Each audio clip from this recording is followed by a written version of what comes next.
سورہ بقرہ آیت نمبر 243 243۔ آپ حضرات کے پاس پیج نمبر ہے 76۔ اعوذ باللہ من الشیطان الرجیم، بسم اللہ الرحمن الرحیم۔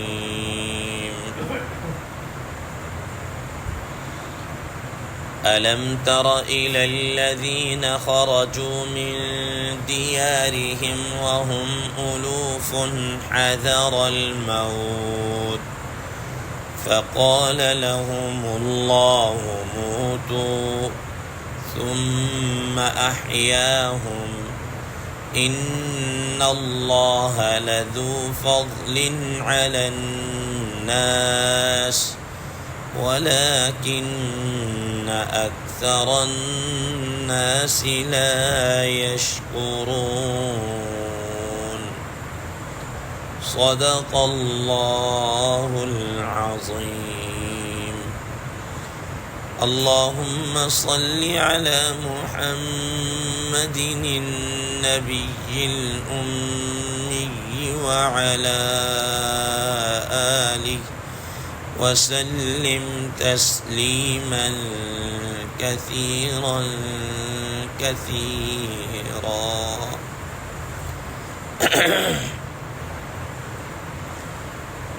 محترم سامعین کرام، اس آیت مبارکہ کا ترجمہ اللہ تبارک و تعالی ارشاد فرماتے ہیں: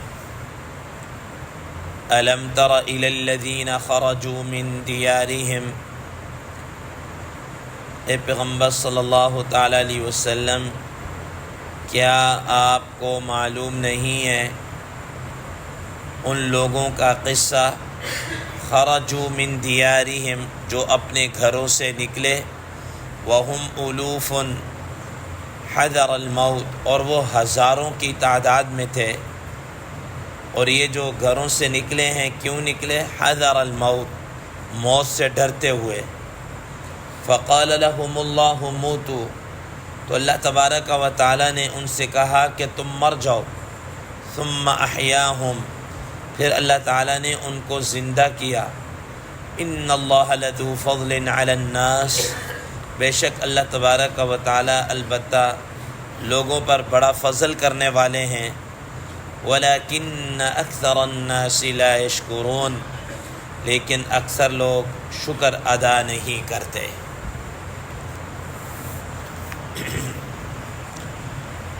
محترم سامعین کرام، جیسا کہ آپ حضرات کے علم میں ہے، اس سورہ بقرہ کے اندر اللہ تبارک و تعالی نے مختلف قسم کے مسائل کو بیان کیا۔ آپ دیکھ لیجئے اس پارہ کے دوسرے پاؤں سے اللہ تعالیٰ نے لیس البر ان تولوا وجوہکم قبل المشرق والمغرب ولکن البر من آمن باللہ، کہ اللہ تعالیٰ نے نیکیوں کو شمار کرنا شروع کیا کہ نیکیاں کیا کیا ہیں، کون کون سے کام نیکی کے ہیں۔ اور اسی ضمن کے اندر اللہ تبارک و تعالیٰ نے حج کا مسئلہ بیان کیا۔ اللہ تبارک و تعالیٰ نے انفاق فی سبیل اللہ کا مسئلہ بیان کیا۔ اللہ تعالیٰ نے اس طرح عورتوں سے ریلیٹڈ جو مسائل تھے، پاکی ناپاکی کے متعلق ہیں، طلاق کے ہیں، عدت کے ہیں، اخلاقیات کے ہیں، اور اس ضمن کے اندر 20 مسائل اللہ تبارک و تعالیٰ نے بیان کیے۔ اب ان چیزوں کو بیان کرنے کے بعد آج کی اس زیر درس آیت مبارکہ کے متعلق حضرات مفسرین کرام رحم اللہ فرماتے ہیں کہ اب اللہ تبارک و تعالیٰ اب جہاد فی سبیل اللہ اور اس پر جان کے ساتھ اب جان کو اللہ کی راہ میں خرچ کرنا اور اپنے مال کو خرچ کرنا، جان کا نذرانہ پیش کرنا اور مال کا نذرانہ پیش کرنا، اور اسی طریقے سے اس کے متعلق حکومت اور خلافت اور اس کے متعلق جو باتیں ہیں اب اللہ تبارک و تعالیٰ ان کو بیان کر رہے ہیں۔ حضرات مفسرین کرام رحمہ اللہ فرماتے ہیں کہ گویا کہ یہ آیت مبارکہ ایک طرح سے جہاد فی سبیل اللہ کی تمہید ہے، اس کی تمہید ہے۔ محترم سامعین کرام، قرآن مجید کی اس آیت مبارکہ کے اندر جو اللہ تبارک و تعالیٰ نے ایک واقعہ بیان کیا ہے، وہ واقعہ قرآن مجید کے الفاظ میں تو صرف اتنا ہی ہے کہ کوئی ایک بستی کے اندر لوگ رہتے تھے، اور جو موت کے ڈر سے بھاگ کر نکلے، جب موت کے ڈر سے بھاگ کر نکلے تو اللہ تبارک و تعالیٰ نے ان کو جہاں وہ گئے وہیں پر ہی کیا دے دی، ان کو موت دے دی، اور موت دینے کے بعد اللہ تعالیٰ نے ان کو دوبارہ زندہ کیا۔ اور یہ کوئی تعداد کے اندر کوئی 2 4 5 10 نہیں تھے، 20 یا سینکڑوں نہیں تھے، بلکہ ہزاروں کی تعداد میں تھے۔ اللہ تعالیٰ نے ان کو موت بھی دی، پھر زندہ کیا، اور ان کو یہ بات کوئی سمجھائی۔ اب اس ضمن کے اندر حضرات مفسرین کرام رحمہ اللہ فرماتے ہیں کہ یہ واقعہ کیا تھا اور کب پیش آیا، اس بارے میں مختلف قسم کی تاریخی روایات ہیں۔ بنی اسرائیل کے اسرائیلی روایات بھی اس کے اندر بیان کی گئی ہیں۔ حضرات مفسرین کرام رحمہ اللہ فرماتے ہیں، ایک بات تو یہ بیان فرماتے ہیں کہ یہ حضرت حزقیل علیہ السلام جو بنی اسرائیل میں سے ایک نبی تھے، ان کے زمانے کا یہ واقعہ ہے کہ انہوں نے اپنی قوم کو، اپنے ماننے والوں کو، متبعین کو یہ کہا کہ فلاں قوم کے ساتھ جہاد کرنا ہے تو تم جہاد کی تیاری پکڑو، جہاد کے لیے تیار ہو جاؤ۔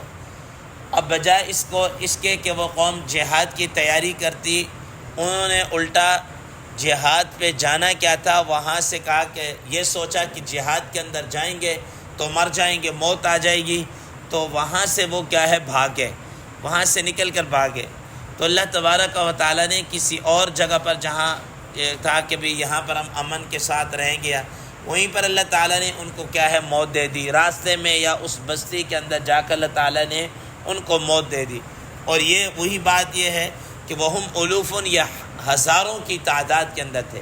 پھر اللہ تبارک و تعالیٰ نے ان کو، حضرت حزقیل علیہ السلام جب یہ دیکھا تو ادھر مرے پڑے ہیں اور ان کی ہڈیاں بوسیدہ اور اس طریقے سے، تو حضرت حزقیل علیہ السلام نے ان کو دوبارہ زندہ کیا، اور اللہ تعالیٰ کے حکم سے ان کو زندہ کیا۔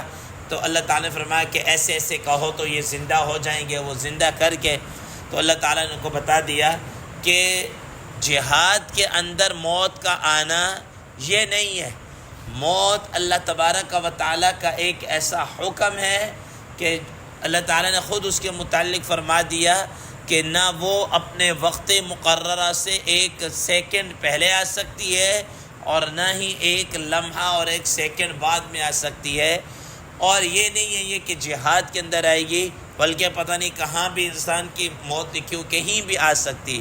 بہت دفعہ آپ حضرات نے دیکھا انسان کہیں پیدا ہوا، کہیں زندگی گزاری، اور جب مرنے کا ٹائم آیا تو کہیں اور چلا گیا، وہاں پر اس کی کیا ہو گئی، ڈیتھ ہو گئی۔ یہ تو اللہ تعالیٰ کو پتہ ہے کب اس کی موت آنی ہے، کیا کیسے ہونا ہے۔ بعض حضرات نے اس ضمن کے اندر ایک اور واقعہ یہ بیان کیا، فرمایا کہ ایک قوم تھی جو اس کے اندر طاعون کی وبا پھیل چکی ہے، طاعون کی۔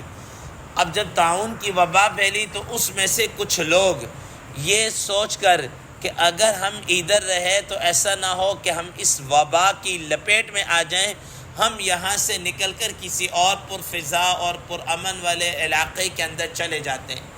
جب وہ وہاں سے نکلے تو اللہ تعالیٰ نے ان کو موت دے دی، اور یہ بتانے کے لیے کہ طاعون سے موت نہیں آتی، بلکہ موت اللہ تعالیٰ کے حکم سے آتی ہے، اللہ تعالیٰ کے حکم سے آتی ہے۔ بہرحال حضرات مفسرین کرام رحمہ اللہ نے اس ضمن کے اندر مختلف واقعات کو کیا کیا ہے، بیان کیا ہے۔ اب جو بھی واقعہ ہو، چاہے جہاد سے بھاگنے کا واقعہ ہو وہ ہو، یا طاعون سے بھاگنے کا واقعہ ہو، کوئی بھی ہو، سر دست یہ پیغام دیا گیا ہے کہ دیکھنا کہ موت سے فرار ممکن نہیں ہے، نمبر 1۔ اور دوسرے نمبر پر یہ ہے کہ موت اللہ تبارک و تعالیٰ کا ایک حکم ہے، اس کا جہاد کے ساتھ یا تعاون کے ساتھ یا ان جیسی چیزوں کے ساتھ کوئی تعلق نہیں ہے۔ جب اللہ کا حکم آئے گا اگر اللہ تبارک و تعالیٰ نے کسی کو زندگی دینی ہوگی تو بہت دفعہ آپ نے دیکھا ہے کہ انسان بڑے بڑے حادثات سے گزر کر آ جاتا ہے اور انسان کی موت نہیں آتی، اور بسا اوقات ایسا ہوتا ہے کہ کوئی حادثہ بھی نہیں پیش آتا، انسان جناب اللہ بالکل ٹھیک ٹھاک ہوتا ہے، اور اس کے بعد انسان کو اگلے ہی لمحے جناب کو فوت خبر آ جاتی ہے کہ بھئی وہ مر گیا. ٹھیک، تو یہ فرما دیا کہ یہ زندگی کا موت کا تعلق کسی جہاد یا اس کے ساتھ نہیں ہے. اگر جہاد کے اندر موت کا تعلق ہوتا تو سیدنا حضرت خالد بن ولید رضی اللہ تعالی عنہ یوں اپنے بستر کے اوپر جب ان کو موت آ رہی تھی تو اس وقت افسوس کا اظہار نہ کرتے. روایات میں آتا ہے کہ آخری وقت میں جب ان کی موت آئی، بستر کے اوپر آئی، تو آنکھوں سے آنسو جاری ہو گئے. لوگوں نے کہا کہ ایک دن مرنا تو ہے ہی ہے، موت سے کیا ڈرنا یا کس طرح. انہوں نے کہا کہ موت سے نہیں ڈر رہا، مجھے اس بات کے اوپر افسوس اور آنسو آ رہے ہیں کہ ساری زندگی جہاد کے اندر گزری ہے، جسم کا کوئی حصہ ایسا نہیں ہے جہاں پر تیر یا تلوار کا زخم نہ آیا ہو، لیکن افسوس کہ میری موت بستر کے اوپر آ رہی ہے. تاریخی روایات کے اندر آتا ہے کہ ان کے یہ الفاظ تھے کہ میں ایسے مر رہا ہوں جیسا گدھا اپنے قلعے کے اوپر کیا ہے مر رہا ہوتا ہے، ویسے میری بستر کے اوپر کیا ہے موت آ رہی ہے، مجھے اس چیز کا افسوس ہو رہا ہے.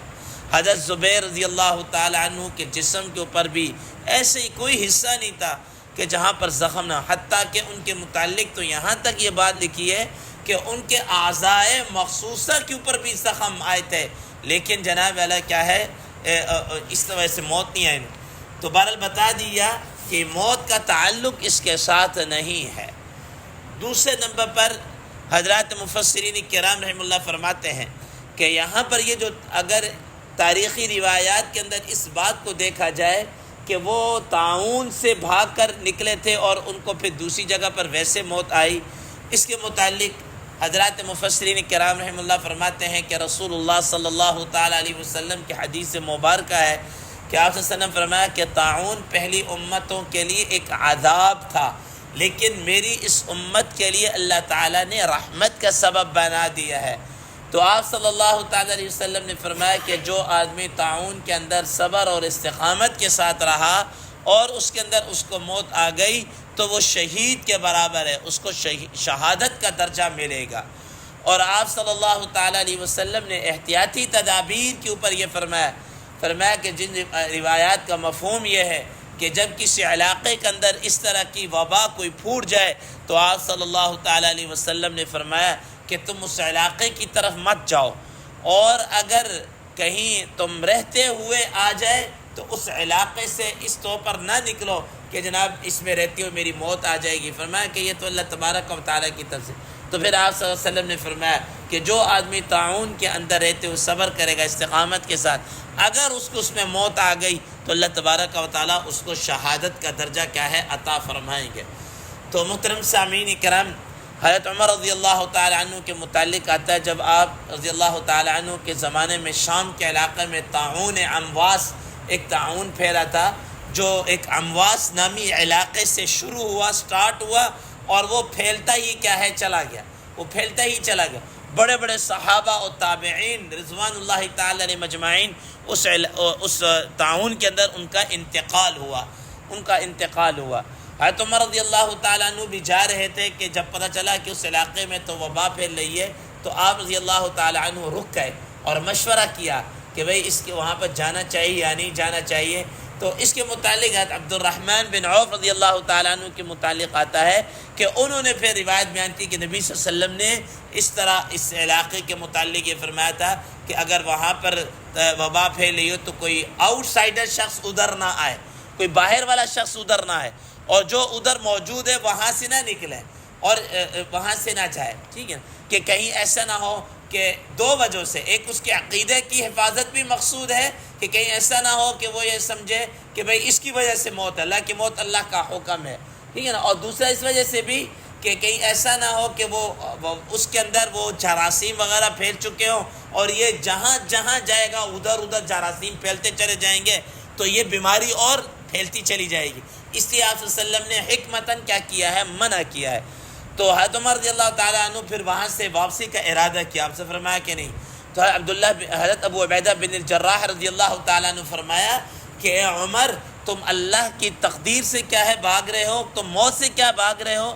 تم موت سے بھاگ کے جا رہے ہو؟ تو فرمایا کہ نہیں، میں اللہ کی تقدیر سے نہیں بھاگ رہا، بلکہ تدبیر کی طرف کیا ہے میں جا رہا ہوں، ٹھیک ہے نا؟ اور فرمایا تھا کہ کاش کہ اے عبیدہ تمہارے علاوہ یہ کسی نے کیا ہے بات کی ہوتی، تم نہ یہ بات کرے۔ تو بہرحال کہنے کا مقصد یہ ہے کہ اسلام کی بڑے واضح تعلیمات ایسی چیزوں کے متعلق رسول اللہ صلی اللہ علیہ وسلم نے دی ہے، ہمیں چاہیے ان کو اپنانا چاہیے۔ فرمایا الم تر الذین خرجوا من دیارہم، کہ کیا آپ نے دیکھا نہیں؟ حضرات مفسرین کرام رحمہ اللہ فرماتے ظاہر ہے رسول اللہ صلی اللہ علیہ وسلم کے زمانے سے یہ بہت پہلے کا واقعہ ہے، تو یہاں دیکھنے کا مطلب یہ ہے کہ کیا آپ کے علم میں یہ نہیں ہے؟ چونکہ بنی اسرائیل کا یہ واقعہ ہے تو فرمایا کہ بنی اسرائیل کو اپنی تاریخی روایات اور خاندان کے متعلق یہ پتہ ہے، تو یہ آپ کی نبوت کی علامت ہے کہ اللہ تعالیٰ نے آپ کو بذریعہ وحی یہ کیا ہے بتا دیا۔ تو فرمایا کہ وہ اپنے علاقوں سے شہروں سے نکلے، وَهُمْ أُلُوفٌ، ہزاروں کی تعداد میں تھے۔ کتنی تعداد ہے؟ روایات میں 4000 سے لے کر 70,000 تک کا فگر بیان کیا گیا، 70,000 تک کی تعداد کو بیان کیا گیا۔ اور مفسرین کرام رحمہ اللہ فرماتے ہیں چونکہ الوفن عربی گرامر کے اعتبار سے جمع کثرت ہے، اور جمع کثرت کم از کم 10 کے لیے بولی جاتی ہے، تو فرمایا کہ 10,000 سے اوپر ہی ہوں گے، اس سے نیچے تو نہیں ہے۔ فرمایا کہ موت کے ڈر سے نکلے، فقال لهم اللہ موتوا ثم احیاهم، پھر اللہ تعالیٰ نے ان کو کیا کیا؟ موت دے دی، اور یہ بتا دیا کہ موت سے تم ادھر سے بھاگ کے جاؤ، موت تو اللہ تعالیٰ کا حکم ہے، جب اللہ تعالیٰ چاہے موت دے۔